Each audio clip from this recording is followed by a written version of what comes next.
packed 2 suitcases that morning, one for the weekend trip with her new boyfriend, and one she left at her sister's doorstep with her kids inside the house. No note, no goodbye, just gone. Okay. But let's be honest. We love to talk about parents like they're saints by default. Like the moment a woman becomes a mother, something sacred clicks into place and never turns off. But that's not always how it works. Some parents, moms, dads, both, reach a point where they choose themselves over their children.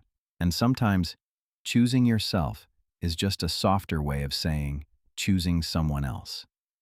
Today's story is about a woman we'll call Lena, because the real woman this happened to is somebody's mother, somebody's daughter, and somebody's ex. And what she did left a family quietly broken in a way nobody outside that house will ever fully see. This isn't a story about a villain. It's a story about a choice, and what that choice says about love, obligation, and the lies we tell ourselves to sleep at night. So let's talk about it, honestly. For 9 years, Lena did everything you'd expect. Packed lunches with little notes, showed up to every parent-teacher meeting, posted the birthday photos. From the outside, she was the mom everyone wanted to be friends with. Her 2 kids, a boy, 7, and a girl, 4, adored her. Her husband worked long hours. The marriage had quietly flatlined, but the kids had no idea. Kids rarely do. Then she met him. We'll call him Marcus. They met the way a lot of people meet now. A comment on a post, a DM, a coffee that wasn't supposed to mean anything. Within 4 months, Lena wasn't the same person. Her sister noticed first. The way she talked about her children started to shift. Not unkind, just distant.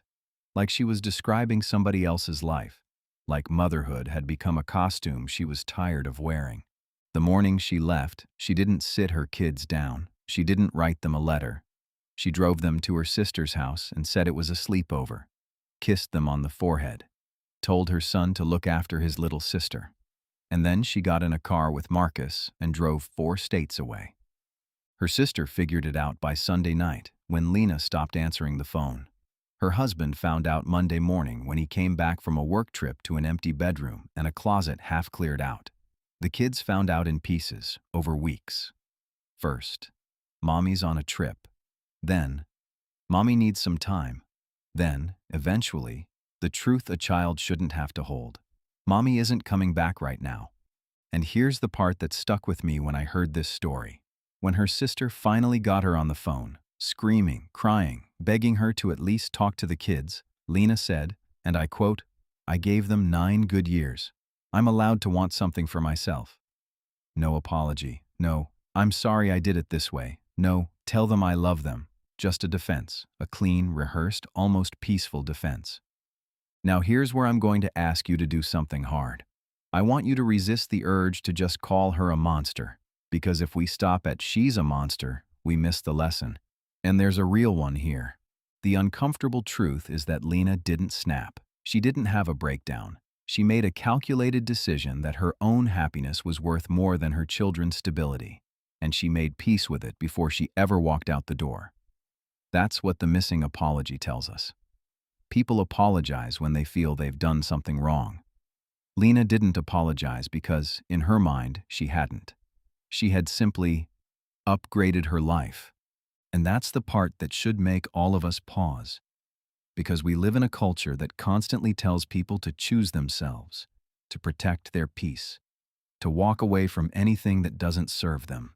And most of the time, that advice is good, healthy, even.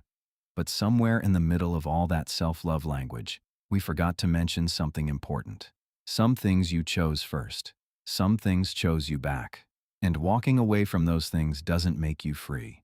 It makes you somebody other people can't trust anymore. Here's what happens to children when a parent disappears like this. They don't grieve once. They grieve in waves. At every birthday, every school play, every Mother's Day craft they have to make for an aunt or a stepmom, or nobody at all. They spend years quietly asking themselves the same question. What was wrong with me that wasn't worth staying for? And no matter how many therapists they see, that question leaves a fingerprint. Lena's son, the 7-year-old, apparently asked his aunt one night very calmly, "Did I do something bad?" 7 years old, already negotiating with himself for a love that should have been free. That's the bill that gets paid when a parent walks out without an apology.